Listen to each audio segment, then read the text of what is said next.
Welcome to Learning to Respond Effectively to Disclosures of Sexual Violence. Ending sexual violence is a shared responsibility that will require the efforts of all Ontarians. It starts with changing attitudes, behaviors, and beliefs. It requires a commitment to ensure that survivors are treated with respect and dignity and receive the supports they need to recover and change their lives. Research tells us that victim survivors' well-being is affected by the types of responses received from support services during and following disclosure. The overarching training outcome is to develop effective responses to victim survivors who disclose or report an experience of sexual violence that best sustain support and intervention from that point forward. Sexual violence is a crime with specific characteristics that make it unique. In order to effectively identify and intervene in situations of sexual violence, these characteristics need to be taken into account as a whole. This is not an easy task. Sometimes the characteristics appear to run counter to each other. For instance, sexual violence occurs with great frequency, yet it is the most underreported crime in Canada. There are many reasons for this, certainly the prevalence of stigma and the fact that the perpetrator is usually known to the victim. It also has an extremely low conviction rate. Sexual violence is pervasive. It affects most members of society, directly or indirectly, and creates significant social stress. Each act of sexual violence is not merely an individual act without context. Sexual violence is a social problem based in a deep-rooted and pervasive mythology. Let's start with understanding consent. Sexual activity without consent is sexual violence. Consent is a voluntary agreement to engage in sexual activity with another person. Consent depends more on the perpetrator obtaining a clear yes than the victim survivor saying no. In Section 153 of the Criminal Code, we have a definition of consent. There is no consent when someone other than the complainant has expressed consent. Consent is not present when the person is incapable to consenting, or the accused obtains consent by abusing a position of power or authority, or the complainant expresses by lack of agreement through activity, using words or contact, or the complainant initially consents to engage in sexual activity but expresses a lack of agreement to continue in that activity. Beliefs about consent are deeply rooted in historical attitudes that are highly gendered. While anyone of any gender can be a victim survivor of sexual violence, the myths surrounding consent and how such communication should be expressed are based on entrenched notions that strictly define gender, and women in particular. These include the ideas that women naturally defer to men, should be perceived as sex objects, that male aggression is an acceptable means to reach a goal, for instance. Sex and gender are not the same thing. You can look at gender as a performance we are taught, depending on the identity we are assigned at birth. And this performance, or achievement of gender expectations, is central to our understanding of consent. Frontline responders have different mandates. Police who investigate sexual violence determine whether a charge can be laid and consider how the information might proceed to court. People in education and social work are in a primary support role.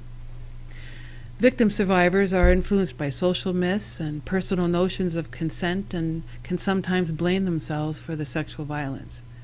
Responders are also influenced by the same social myths and personal notions of consent. It's important to be aware that these social myths and the way we've come to think about consent influences how we respond to situations. We each, as individuals, can increase our awareness of how we are influenced by these myths and biases. Our ongoing learning and our ability to apply increased awareness also requires a culture of learning in our communities and at work. Transforming a social problem is not something we can do in isolation. Again, consent, as it relates to sexual violence, is the voluntary agreement to engage in sexual activity with another person. A number of changes have been made to the criminal code. Some of these are changes to the law, and some are explanations about the law. All of these changes were necessitated by defense strategies that demonstrated biased attitudes about communicating consent, stereotypical definitions of sexual aggression, and discriminatory attitudes about sex and gender roles. Let's review the criminal code sections pertaining to sexual violence. If you're in law enforcement, this is already basic knowledge. And if you work in social or community services or education, you may already be familiar with the laws of sexual assault. The existing code was repealed in 1983. The old law describes sexual violence as crimes of rape, attempted rape, indecent assault, and these are now changed to 3 levels of sexual assault.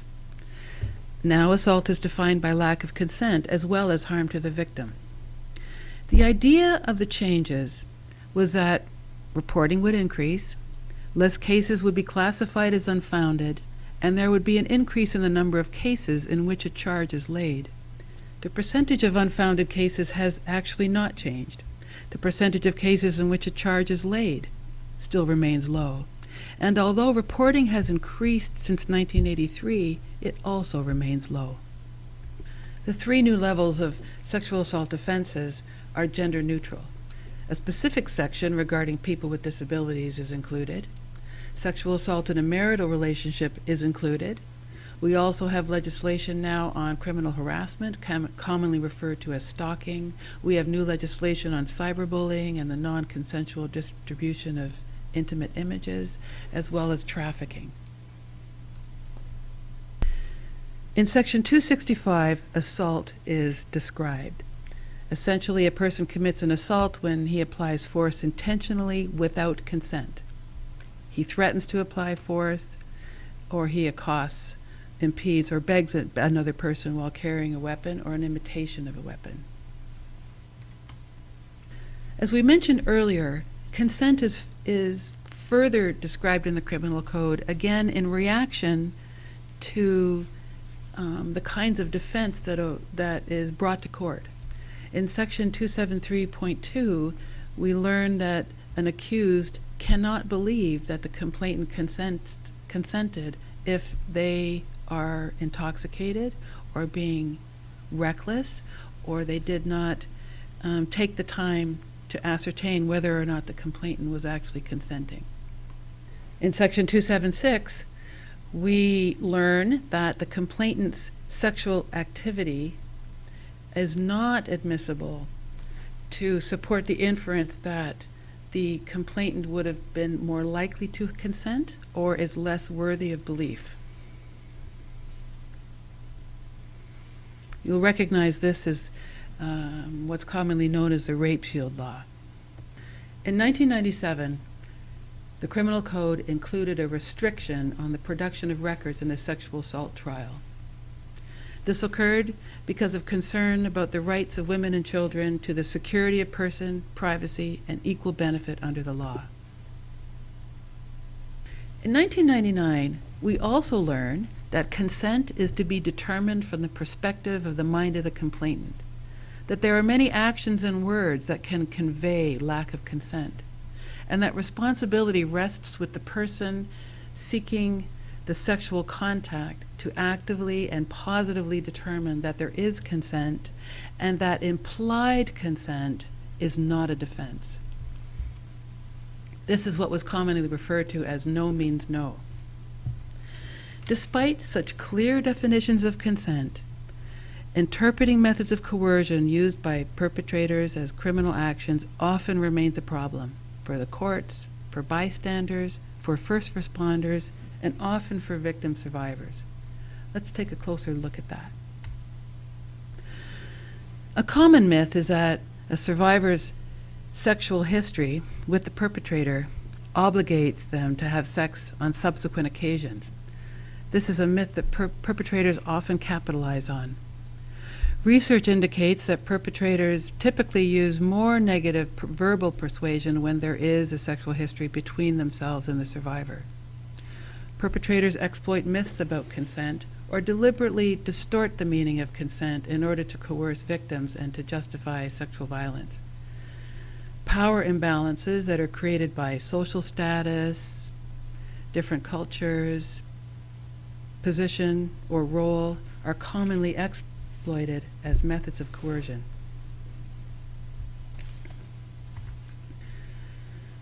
When we take an intersectional analysis and look at sexual violence, it shows us that individuals have multiple layered identities. There could be a person of color, a trans person, upper class, educated, and these social identities combine, creating distinct and unique experiences. We can use an intersectional approach for understanding any one or more social category in a broader sense when we see how no social category can exist alone. For instance, when using an intersectional lens to explore gender, we can take account of how gender, gender identity, and sex intersects with other social locations, and how these intersections contribute to unique experiences of oppression as well as privilege. When people have multiple marginal identities, they don't merely experience extra barriers. Their lived experience is entirely unique. It also has a significant historical context. Generational and historical harm rooted in years of colonization underpin the lived experience of many marginalized people. This diagram comes from the Canadian Research Institute for the Advancement of Women. The innermost circle represents a person's unique circumstances. The second circle from the inside represents various aspects of identity: income, class background, occupation, disability, refugee status. The third circle represents different types of discrimination or attitudes that impact identity: heterosexism, homophobia, transphobia, classism, racism. And the outer circle represents larger forces that work together to reinforce exclusion: the legal system, colonization, historical forces, the immigration system, capitalism. Lisa lives in an isolated northern community where she must leave her community in order to go to high school.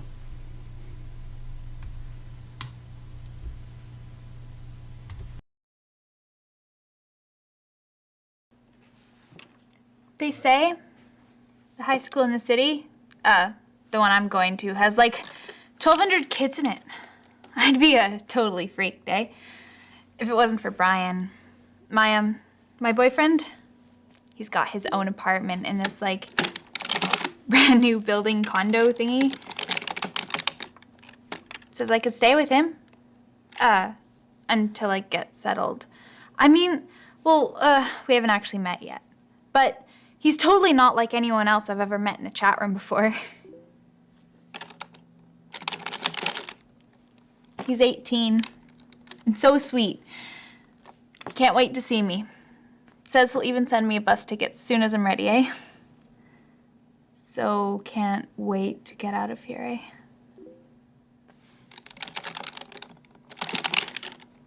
Ryan's gonna take me shopping at the mall downtown. My mom can't even afford to send me, like, money for food. Most of my friends have left already. I mean, like, if I have to move to the city for school anyway, this sounds like good, right? Let's look at an example of an unsupportive response made by Lisa's teacher. This sounds like good, right? You're not going anywhere until you finish your exams, so quit your online chatting and get back to your homework.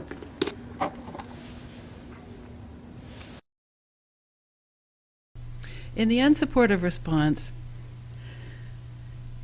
the teacher has focused entirely on that particular moment when Lisa has not been attending to her studies. He hasn't noticed that this is a pretty serious situation for Lisa. He doesn't remember that the largest number of trafficked women in Canada are indeed Aboriginal women and girls. And he doesn't notice that he could be looking at a potentially trafficked person right in that moment. The myth that cyber harassment is not serious is also in play in this scenario. Lisa's an Aboriginal youth whose poverty results in a lack of resources and opportunity, and Lisa's experience of the world is much different than her teacher. He has considerable societal privilege relative to Lisa.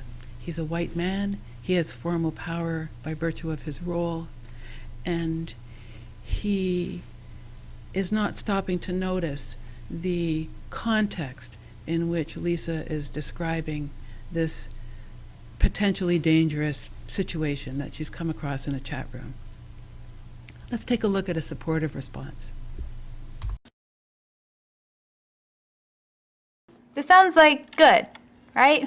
It may sound like a good idea, but if it were me, I'd want to know more about Brian before I agreed to live with him. How does an 18-year-old afford such an expensive apartment in the city? Does he expect anything in return? How do you know he's not some 40-year-old guy looking to meet young girls? Exactly, you don't know. I know what happens to young girls when they hook up online with guys they've never met before. These guys make all kinds of promises and then suddenly they want something in return. So often the girls are forced to work or do sexual favors to pay their way. And that's not okay for any guy to ask you to do, even if he claims to be your boyfriend. Mm-hmm.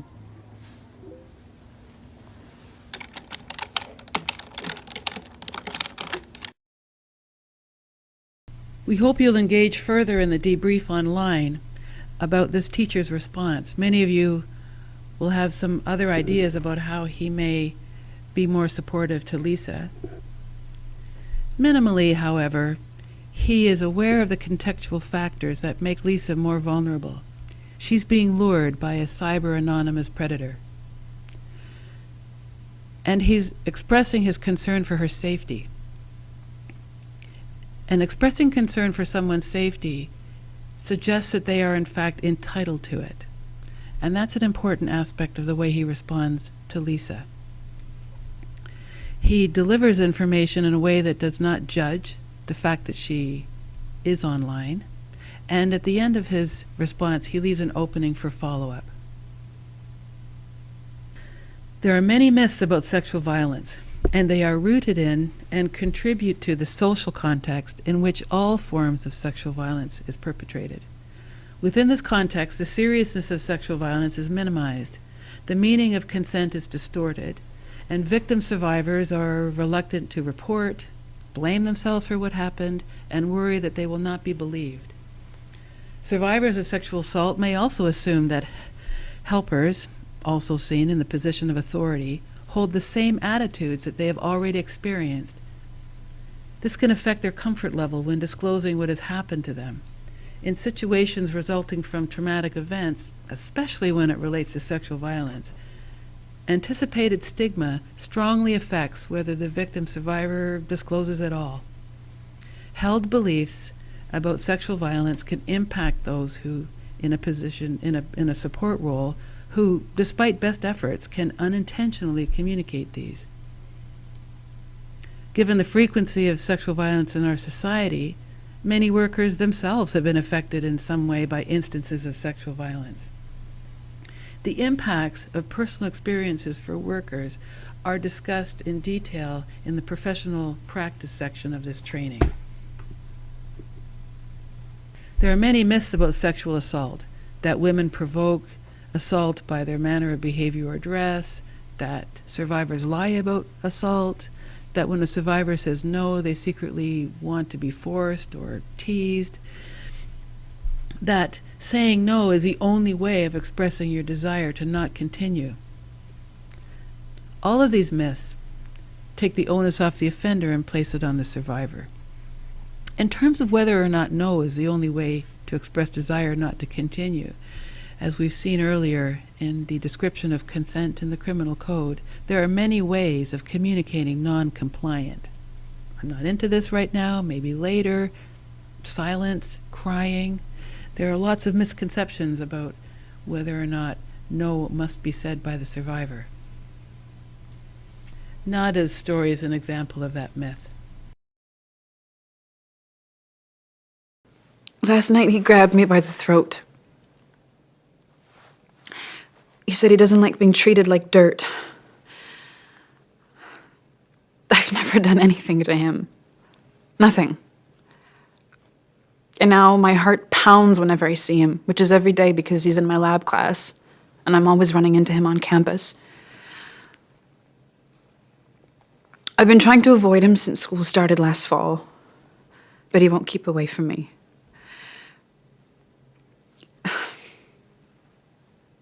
It started with winks. He'd blow kisses at me. In class, he'd go out of his way to brush up against me. Then things got worse, more physical. In lab yesterday, he put his hand where he shouldn't have. I knocked it away. Later that night, on my way back to res, that's when he choked me. I didn't think he was going to stop.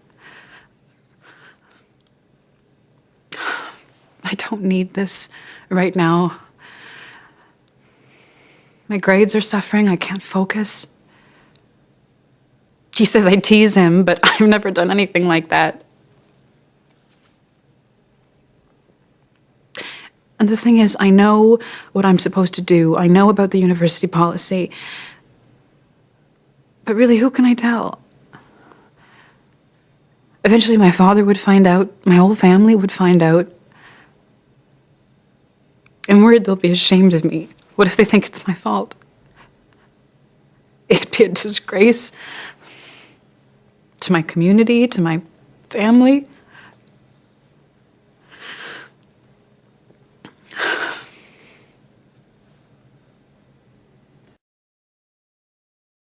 Nada is a young Muslim woman of color who worries about being a disgrace to her family and community. She's aware of the school policy, but has chosen thus far not to take this route. Like many women, Nada sees the formal complaint process as unsafe, and even in light of the dangerousness of her situation. Let's look at a supportive response made to Nada.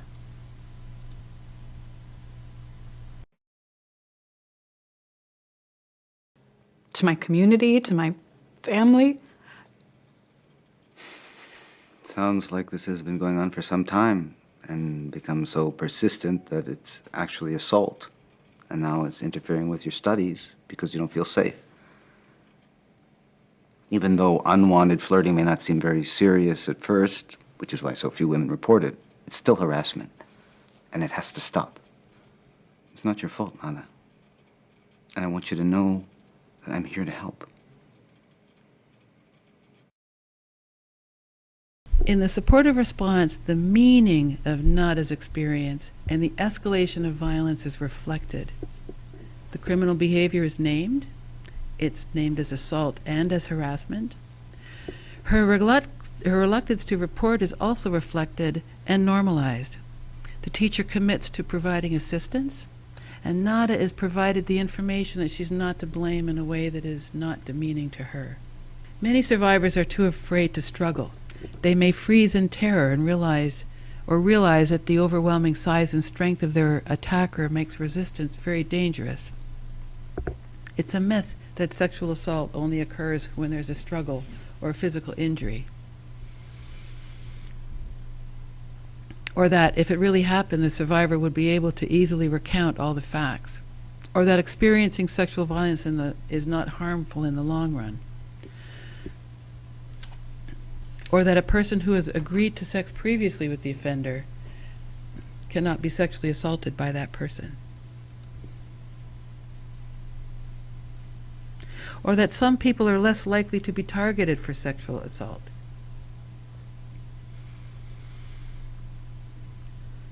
Anyone can be targeted for sexual assault. Any race, class, gender, social status, job, anyone can be targeted for sexual assault. At the same time, some folks are more targeted for sexual assault. Lesbians, gay men, anyone who's gender variant, people of color, people with disabilities, people with psychiatric label, trans persons, boys and sex workers. are also targeted because they are seen as people who are less likely to seek support and help. Another myth is that there's no such thing as a male survivor of sexual assault.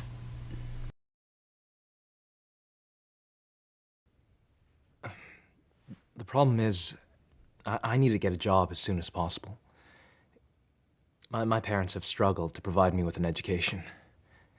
But now that I'm graduating, it's time for me to start paying my own way. I remember how long we had to wait for my student visa. So I'm hoping to fast-track my work visa. But I need a letter proving that I'm a student in good standing from Professor A for the application. And he's been like a mentor to me. Has helped me out so many other times, right from when I first came to this school my freshman year. But when I asked him for this letter, he said we should have breakfast and talk about it. We've had lunch in the cafeteria together a few times, so I asked him if that's where he wanted to meet. And he said no, that he wanted to have me over for breakfast at his house. And that's when he invited me over for the weekend. Said he wanted to spend some time alone with me before I graduate and leave him behind. I thought he was joking. But then he questioned if I really understood what it meant to be a student in good standing, implying that a student in good standing wouldn't have a problem with doing what he asked.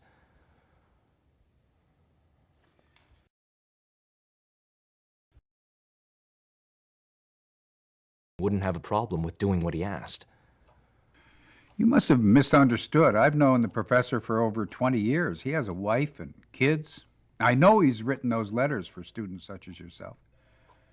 Let me talk to him and see what he has to say about it.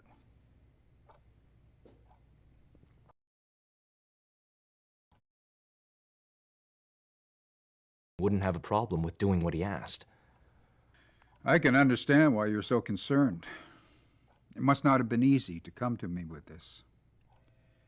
You worked hard. There's a lot at stake here, for both you and your family. I want to assure you that this will not affect your academic standing in any way. And I'm going to do everything I can to support you and help you get this sorted out. All right? In the supportive response, Kai's feelings of worry and concern are reflected. And Kai is assured that coming forward would not affect his academic standing. So the teacher is assuring him that he won't experience reprisal or that he'll be protected from reprisal. Whereas in the unsupportive response, the teacher, in fact, said that he would go straight to his friend, who he didn't believe had been coercing Kai because he was heterosexual, and was going to tell him what Kai had told him, which certainly undermines Kai's trust and interferes with Kai's feelings of being able to speak in confidence. In the supportive response, the teacher doesn't take control and offers to support Kai through the process. Further myths about sexual violence are that if two people are in a relationship, sex is assumed as part of the agreement, that a certain amount of sexual banter at work is part of the job, that once a report has been made, the offender will be prosecuted and found guilty. It's very important for survivors of violence, if they are going to go forward in any sort of formal way, that they receive good information about what that will look like. And the knowledge that although the process, even though it might often not come out in the way that the survivor would want, it doesn't mean that the assault hasn't occurred. Another myth is that if someone, for example, a partner or a date or acquaintance, buys dinner or drinks, gives a present, does a favor, that the recipient owes them for that.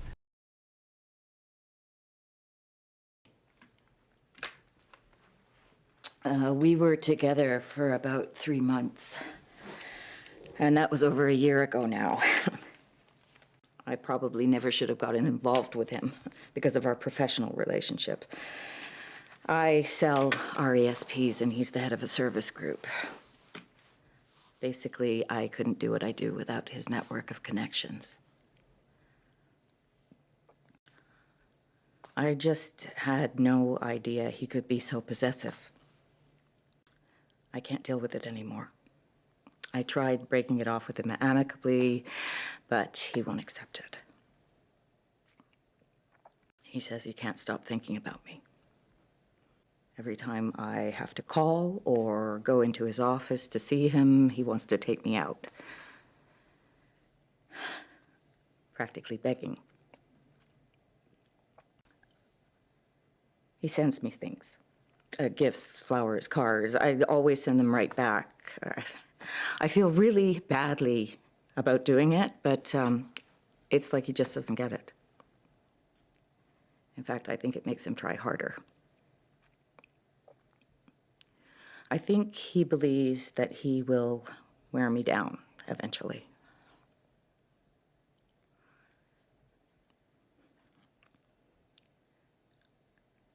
I feel trapped. Part of me feels trapped, while the other part feels like I'm biting the hand that feeds me.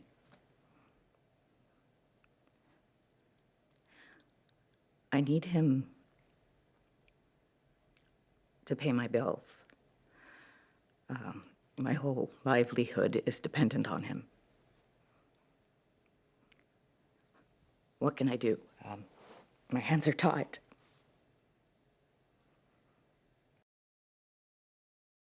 Let's take a look at the social worker's unsupportive response to Susan.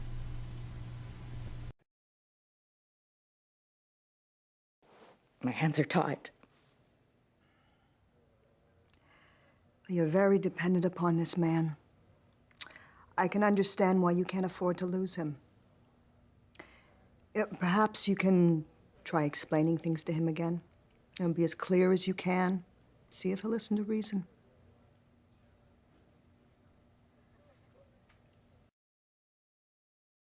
In this scenario, the perpetrator sends gifts and justifies his stalking behavior by saying he can't stop thinking about Susan. Susan is a woman who lives with a disability. As in all situations of workplace harassment, she experiences being trapped by the perpetrator's threat to her income. In the unsupportive response, we can identify several intersecting issues. 1, Susan feels badly when she sends back the gifts. The worker perpetuates the myth that gifts and favors create a debt by the recipient by not pointing out this myth. The worker also suggests that Susan reason again with the perpetrator. This puts Susan in a further position where she's vulnerable to retaliation and reprisal. We have quite a bit more in the training about this issue in our professional practice section where we talk about Ontario's health and safety regulations. Thirdly, Susan is a woman living with a disability and she is disclosing to someone who is able-bodied and who is also in a position of formal power. This means that the able-bodied worker needs to take responsibility for extending her awareness about people living with disabilities and the ways that misogyny and poverty intersect with disability. The impacts of Susan losing her income are not the same as the able-bodied person. In the supportive response, the worker reframes the issue and reflects the meaning of the events to Susan. She differentiates between the previous romantic relationship and the present threatening behavior. The worker focuses on the perpetrator's disrespect for Susan's boundaries and reassures Susan that she is not to blame for the harassment. My hands are tied. It sounds like you're holding yourself responsible for the initial involvement with this man. But having a relationship, a romantic relationship, with a coworker is not the issue here. The problem is that he's making the situation very difficult and threatening to you. And you have every right to set up boundaries for yourself, and he needs to respect that.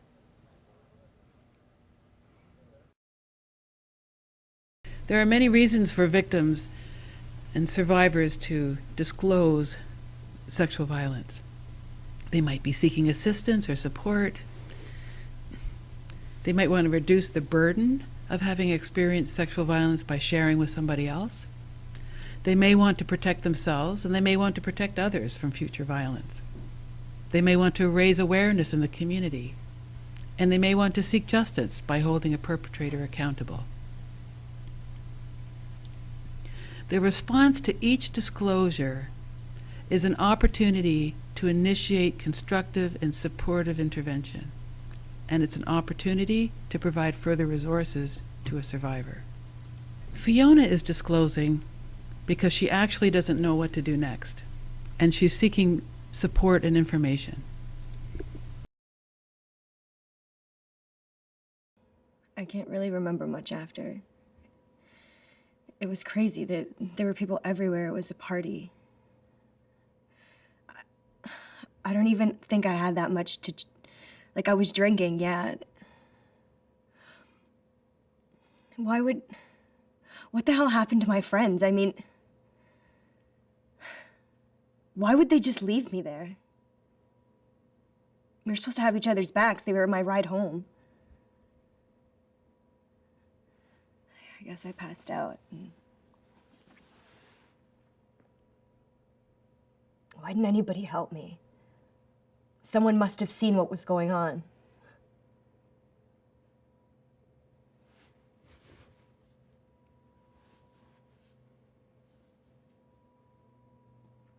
I woke up in the shower. My clothes were all over the bathroom floor. Everybody was gone. I don't even know who or how. So what am I supposed to do now?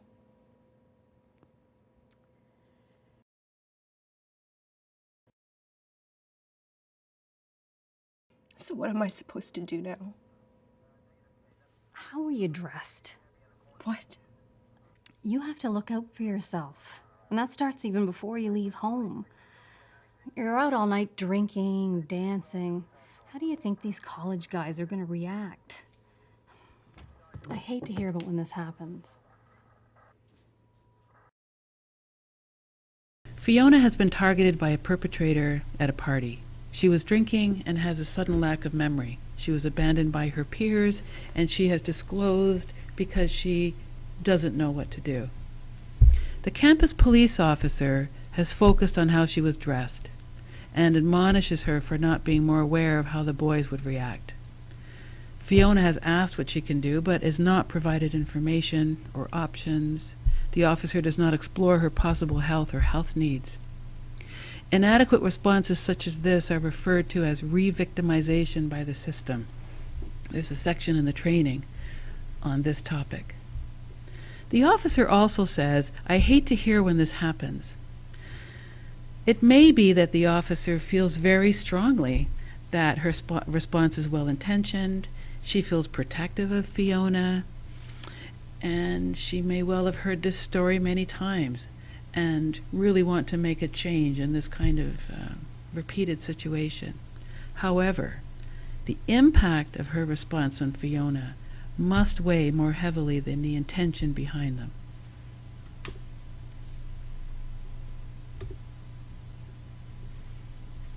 Let's take a look at a supportive response. So what am I supposed to do now? From what you've told me, it sounds like no one helped you when you needed it most. I am really sorry to hear that. If you don't mind, I'd like to talk to some of your friends who were there that night. Even though they didn't look out for you like they should have done, they still might be able to help us figure out what happened. This was Saturday night. Seeing a nurse is probably the last thing you want to do right now, but we're still within the window where forensic testing would be helpful. They use what's called a sexual assault evidence kit. The nurses can explain the procedure better than I can, and they also do a test to see if you were drugged. What happens next is completely up to you, But if you do decide to go ahead with criminal charges, then the information these tests provide would be very helpful.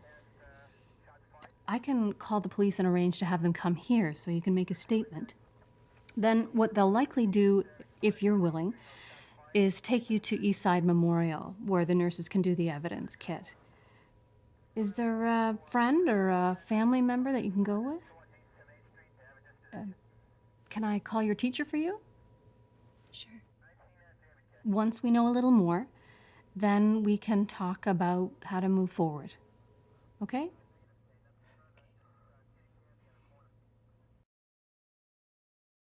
Natalia is disclosing because she wants something to be done. I can't believe Steve would do this to me. We were together for almost a year. He was so cool when we first hooked up. Even after I broke up with him like 2 months ago, he wanted me back so bad. It was kind of cute. But when he finally got that it was over, he totally freaked. We used to text like constantly. He kept bugging me to send pictures of myself, of my body. So I did. It was only for him, right? Flirting, you know. But now he's using them to get back at me by posting them on Facebook. Everyone's seen them. Even my parents. I didn't even know until my girlfriend told me because I unfriended him after we broke up. Which is why I can't even ask Facebook to take him down now. I was hoping my friend would help me with that, but she said I sent him the pictures. What did I expect would happen? I asked Steve to delete the pictures, but he won't. Said everybody deserves to know what kind of girl I am. Now it's like I can't even go online anymore. Every time I do, it just gets worse.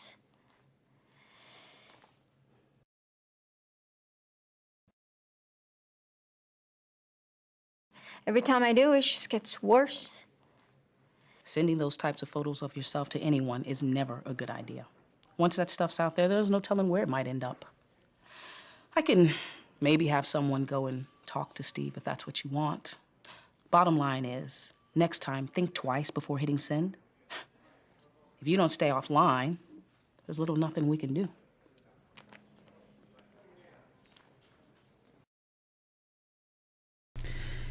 The officer in this scenario is holding Natalia responsible for sending pictures of herself instead of focusing on Steve's exploitation. This conveyed the myth that survivors are to blame for sexual violence. Natalia's young. The officer is an adult who has formal and informal power, and while she means well, she has chosen to leave Natalia without adequate information and support. Steve has exploited the myth that sexually active women deserve assault by saying everybody deserves to know what kind of girl you are. The officer misses an opportunity to debunk this myth and demonstrate important positive regard for Natalia. Let's look at a supportive response to Natalia. Every time I do, it just gets worse. This guy has no right to post those pictures of you. So let me walk you through your options. You're only 17. What he's done is illegal. We can contact Facebook and get them to delete the pictures off their site. If anyone contacts you, anyone new, any strangers, we need you to contact us and let us know. I'd like to meet with Steve. Talk to him. Thank you. Okay. I'll get back to you as soon as I know anything.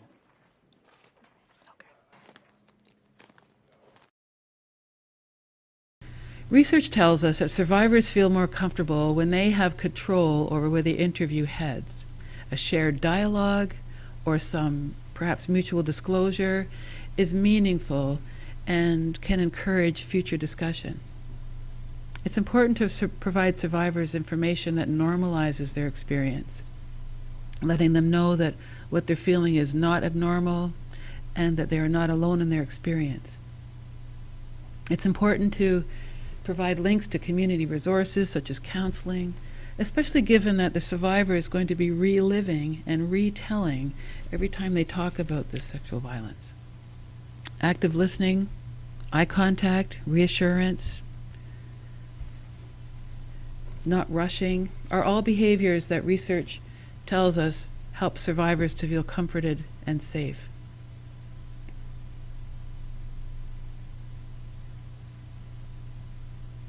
Reducing the hierarchy in the interview process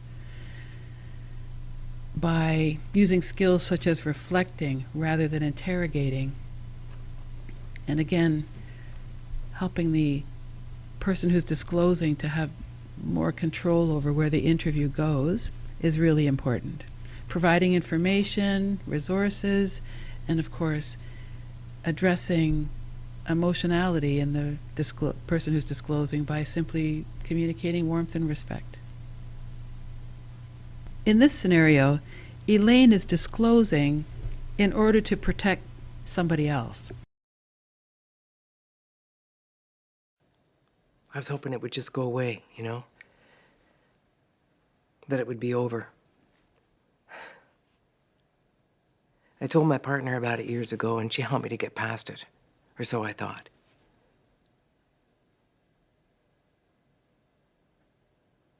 But now it's like I'm right back there. When my brother and I were kids, and only it's my niece this time. I love that girl so much. We're so close. And I guess that's why she came to me. And she was worried about telling me. I always thought it was about me, and it never occurred to me that he would molest his own daughter, too. And I cannot help but feel responsible, that I should have protected her. But I didn't know that he'd...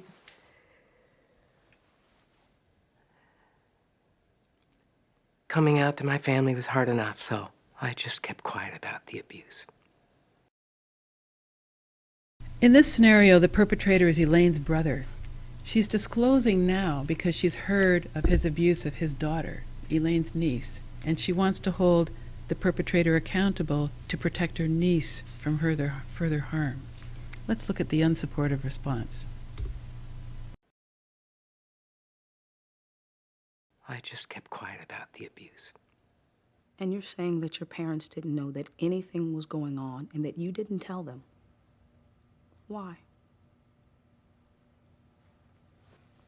Are you worried that if you don't say something now that your niece will have the same sexual identity issues? Is that what this is about?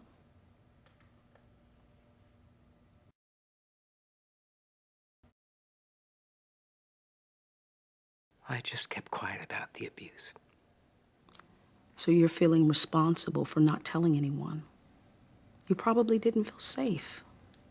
When children are sexually abused, they do whatever they have to survive. Not telling anyone is common. But not saying anything then does not make you responsible for what your brother did then, now, or for what happened to your niece. It's what you do next, for yourself and for her. That's what's important. And we can talk through that together.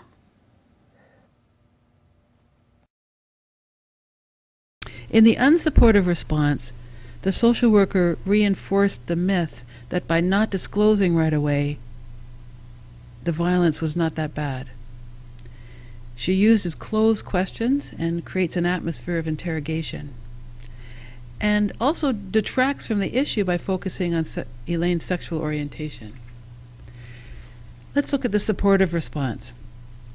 In the supportive response, the social worker uses the skill of reflection and makes it clear that Elaine is not to blame for her brother's actions.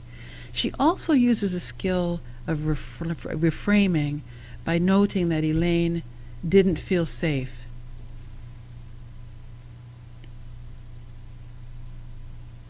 This adds a context to the reason why Elaine did not disclose earlier.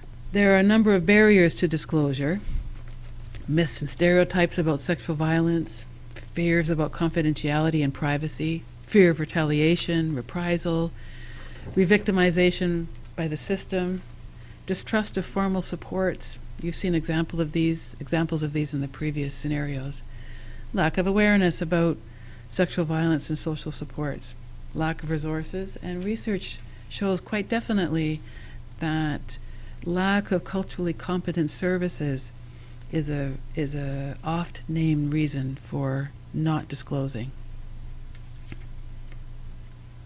Some negative reactions that were described in research in terms of responding to disclosures were suddenly treating the person differently, distracting from the story, or encouraging them to keep the assault a secret, taking control in the interview, blaming the victim, and having responses that are more about the listener than the person who's disclosing. In our section on professional practice, we spend some time discussing what it means to be culturally aware and what it means to be understanding one's own power. Receiving a disclosure automatically puts the listener in a position of relative power. And that power may also be perceived as holding power because of representing a particular group. So we might hold power because of our race, our gender, our class, our ability.